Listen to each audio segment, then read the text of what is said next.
when I first read it, I thought it said I did not pass. I read it as that because I read it that way so many times before. And then I took that second look and I shouted out from my office at work, and everybody's, "What's going on? What's going on?" I was like, "I passed the exam." Everybody was so happy for me. Everybody, welcome back to Hanging Out with Successful Bar Exam Takers. And today we have a successful Georgia bar taker. Hi, Chance. How are you? Doing great. This must be such an incredible feeling. It truly is. And I honestly couldn't have done it without your help and your team. So for getting me to this point in my life, my career. Thanks. That's great. We're going to dig into a little bit of what you did and how your story goes. But this was not an easy road to passing for you, was it? It was not. I've actually taken it. This was my fifth time, actually. I did 2 commercial bar exam programs, the first 2, and my scores weren't very high. And knowing Georgia, you have to get a certain score on the multiple choice to even advance. The first time I didn't even get my essays didn't even get read. So it has been quite a journey these past couple of years.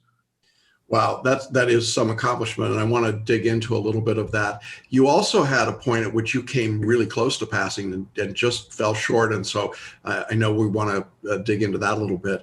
What has the process been like as you go back over 5 attempts at the exam, and now you're on the other side of the mountain? What does it feel like to you? Honestly, when I first read the letter notifying me of my results, I swear I read I didn't pass, and I had to do a double take because the score was higher than the score that they tell you to pass, and I was just so relieved. And it's been a trying year too for me to even take the bar exam because I just got married in October, and I was dealing with all that and having to work full time, plan a wedding, and study for the bar exam, and it just all that. I cannot believe I actually was able to do it this final time with all that, not including the pandemic going on. So it really was a sigh of relief and joy, and it was a very emotional day. Yeah, I bet it was. For those that don't know, the October 2020 Georgia bar exam was really a different test, wasn't it? Yeah, it definitely was, and it was different. The time constraint was different because, I've taken it 4 times before that. So it was I wasn't really sure how to feel after I took it. I felt confident, but also felt a little time constraint on the essays. I don't know if I performed as well on those because the last time I came so close, I had done really well on the essays, and it was multiple choice that had me back. And then this time I felt the opposite just because of a different format. Yeah, and for those that don't know, what Georgia did is they cut down the number of essays from 4 to 3. They went from 45 minutes to 30 minutes, and then they went to open book. And so I'd like you to talk a little bit about what the open book feeling was in doing it. And it was an online exam, of course. What was that like to do open book in an online test? So I would say on the first question, I leaned in onto the open book part, and I got to that close to that 30-minute mark, and I realized that I've already spent too much time. And it was because I was, flipping through the pages, trying to make sure I got it exactly right. But then I remembered what you and Megan all said on your weekly talk Q&As, that you really don't need the books to make the law. And so for those easier sticking points, those last 2 questions, that's what I really focused on, is just putting down what I know and really focused on the analysis more so than looking for the exact wording in the book and the materials. Yeah, and it really is. It's a rabbit hole, isn't it? You think you've got, because the books are there, and suddenly you look up and the time is gone. So I'm glad you made that recovery. Of course, it was also strange in that there were not the full 200 multi-state questions, but only 100. What was that like? That, honestly, I felt like my mind was a little bit fresher answering the multiple choice questions because you didn't spend so long, 3 hours on 100 questions. It was split in half, so an hour and a half. So I just felt really refreshed, and it just kind of flew right through them. Honestly, I finished them pretty quickly. I'd used the intuitive method. I read the question, felt like I knew the answer, and just moved on and didn't hold back. Terrific. And of course, the third component of the test was a performance test. And this was being done online in comparison to having a set of printed materials, which you'd had previously. Can you talk a little bit about what difference that was for you? That one, I always felt like I did pretty strong on the performance tests. If you just practice a couple, I feel like you can be really successful on those and get a strong score. I would say the biggest struggle was clicking back and forth because you have it all on one screen. You don't have the materials in front of you. You couldn't copy and paste or anything like that. But overall, I felt like where I thought that would be a struggle, it ended up not being as much of a struggle for me. Okay. Now, I know a lot of people are going to be watching who will have to take online tests coming up. And of course, you're in that first wave of people. What advice or thoughts do you have about the online test versus the in-person exam? I will say that I did feel a little bit more comfortable on the online test in the end because you're by yourself. You are not with a bunch of other people wondering what they're doing. You're not sitting next to somebody that finishes 10 minutes before you or 10 minutes later than you, wondering if you spent enough time on a question or if you spent too much time on a question. So that part was good. One scary thing for me ended up being in Georgia, they gave you these strict rules, start timing. And then, so on the first day, as soon as I opened up my exam to start, it messed up. It wouldn't let me take the exam. It was making me get this proctor code. I didn't have that, so I had to get on the phone with Exemplify and ended up starting the exam about 20, 25 minutes past the time that they said that you had to start the exam. So I was a little bit nervous about that, getting some kind of letter down the road or notification that I didn't follow the orders. They ended up never saying anything about it or restricting me, but I did have issues at the very start. The second day was smooth, but that first starting up the essay, I had to download Exemplify, re-download all the exams, and go through that whole process, which it was pretty nerve-wracking way to start a test. I think you probably just terrified a whole bunch of people. What advice would you have for somebody to avoid that particular trauma? Is there anything you could tell them? See, the thing is, I had that same issue when I did the mock exam. So the same exact problem happened. And I guess the person that helped me out, this isn't going to help any, this is going to scare them too. The person that helped me out actually didn't do the right thing to prevent that from happening on the real exam. All I could say is if you don't have any issues during the mock exam, but similar to what I just had, we have to enter this proctor code, I don't think there's anything really to worry about because once I got through that part, the second day, everything loaded just perfectly fine. It was just a small issue on my computer. I have a little bit of an older one and there's no way to avoid it, honestly, if something does go wrong like that. But the biggest piece of advice, if something does go wrong, is don't worry and try not to panic too hard because the bar examiners, although they want you to start in this exact time frame, they understand there's going to be issues. Not everybody's exam is going to go perfect. So just stay calm. Yeah. They know problems will happen. Yeah, absolutely. And I think it's worth noting that the Georgia examiners were pretty understanding and some jurisdictions were really tense and tight about these restrictions. I thought Georgia actually behaved pretty responsibly and pretty reasonably under the circumstances. So that's good news. Let's back up a little bit because obviously when you had gotten your February results and you had come within just a couple of points of passing, talk a little bit, if you would, about the emotion at that moment and then thinking you're going to take the exam in July. And of course, it didn't happen in July.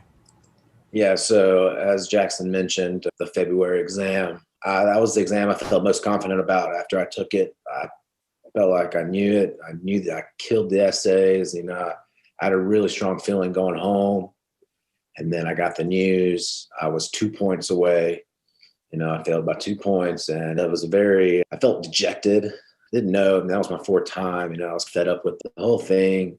I really didn't know if I was going to take it again. I actually struggled with myself for a little bit, whether I was going to take it.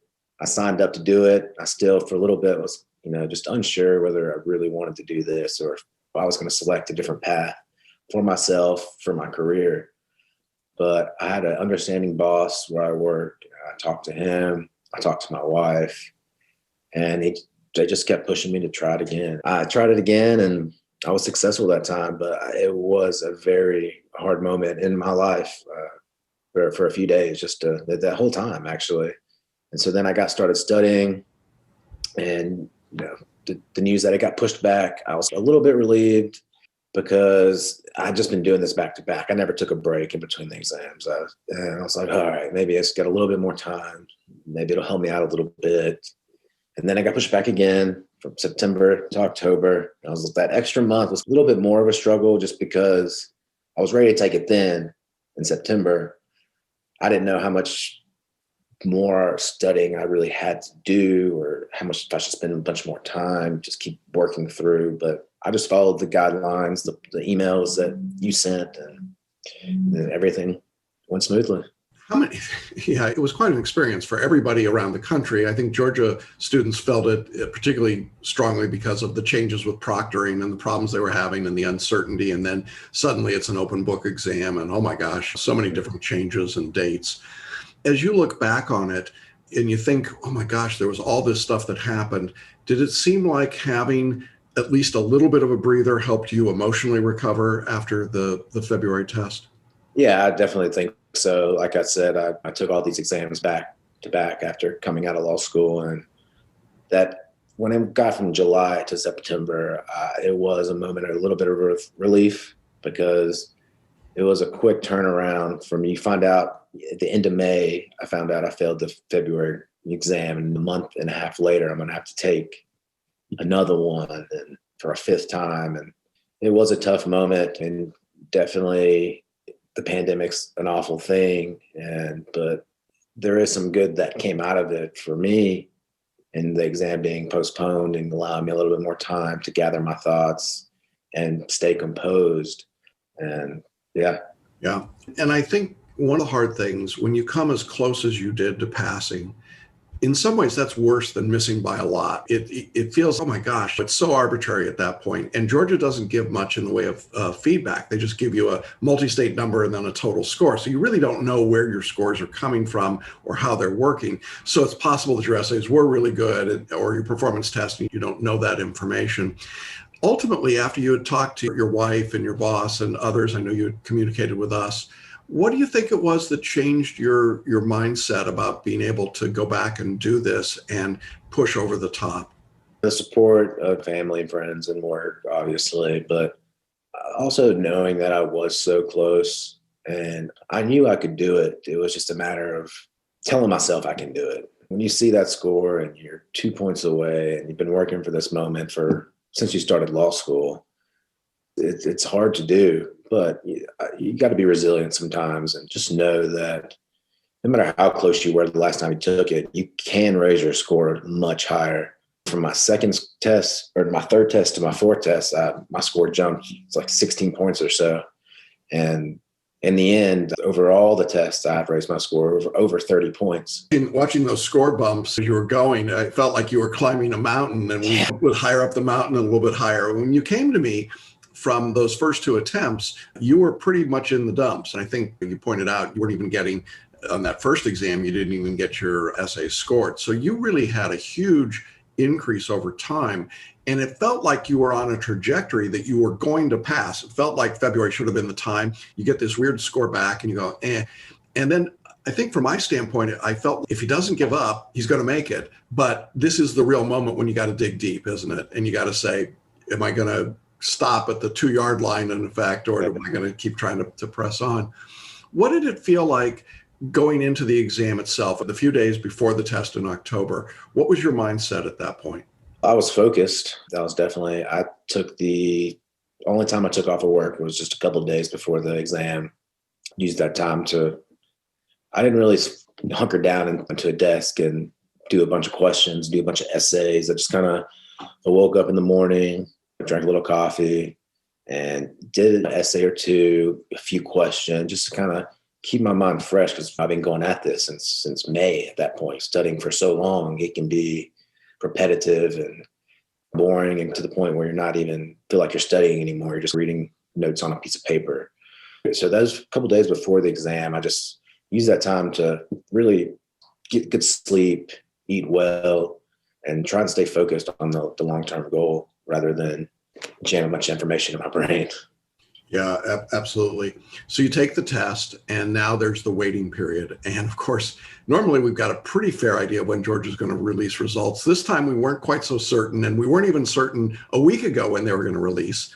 And then the announcement came that they're on their way. Tell me about that moment when you found out the results were there and you saw your results.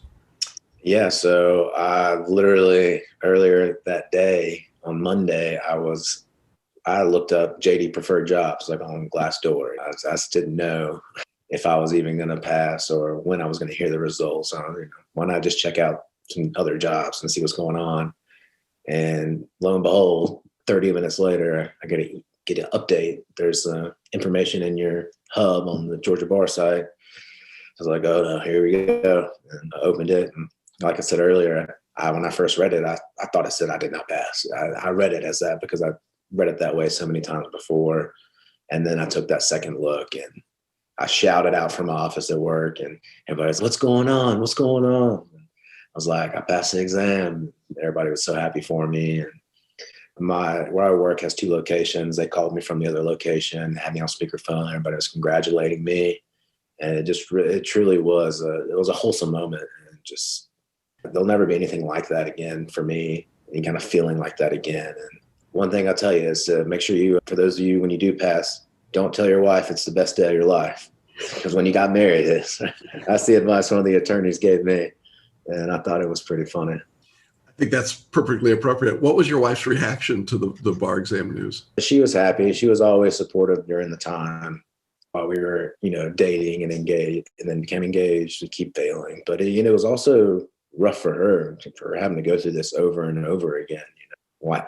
Me taking time away from our relationship to have to study. And so it wasn't just me that was suffering from failing over and over again and not feeling great. It was also her. So it was also a big moment of relief for her. And both in our lives, now we can feel like we can move forward and don't have to worry about this again. Yeah, we talk about getting your life back. I think you're a pretty good example of that. So what's the future hold for you? Right now, I work at an immigration law firm. I've worked here since basically out of law school, actually. They've been, very great to me and kept me on during this whole time and let me study when I need to. I love working in the immigration field. My dad's actually an immigrant, and so it's close to home. Being able to help out people that are trying to make a life here in the United States, and I'm going to keep going with this and see where it takes me. And terrific. And we're very proud of you. What advice would you have for people who have taken and failed the exam maybe multiple times and just feel really discouraged? What would you say to them now from your new perspective? I guess the main piece of advice that I would probably give is just to stay focused and just know that there is a bigger plan for you. Regardless of how you're feeling, it's going to hurt. You can't avoid that. You can't ignore those feelings because this is the biggest part of your life besides other family milestones and stuff like that. But this is the biggest moment for you and the future of your career.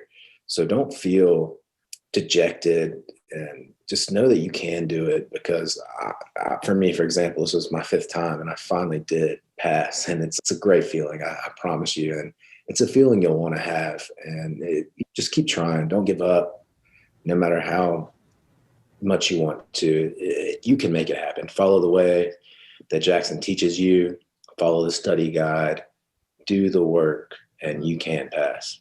Thanks. That's wisdom. And I think that's a good place to leave it. I'm not sure I can add much more to that. We're very proud of you. We're very excited for you and just delighted that this has happened. Couldn't really happen to a nicer guy. And so this is very exciting. I know the people in our audience who are watching and listening are going like, whoa, I could do that. I can make that happen. Yeah. And so I'm really excited to see what your future holds. I'm really delighted that you're doing immigration work. I think of that as being God's legal work these days.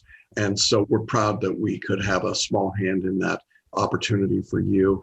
And thank you so much for sharing your story. I know it will inspire and encourage so many others.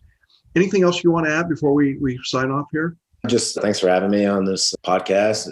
Thank you again for everything that you do, not just for me, but for everybody in your course and that is following your advice. And good luck to everyone out there that's taking bar exam in February and beyond. And I wish you nothing but the best. You will pass one day, I promise. Perfect. Hey, thanks, Chance. And thank you to all of you in the audience. And we'll see you again next time with another interview. Bye-bye, everybody.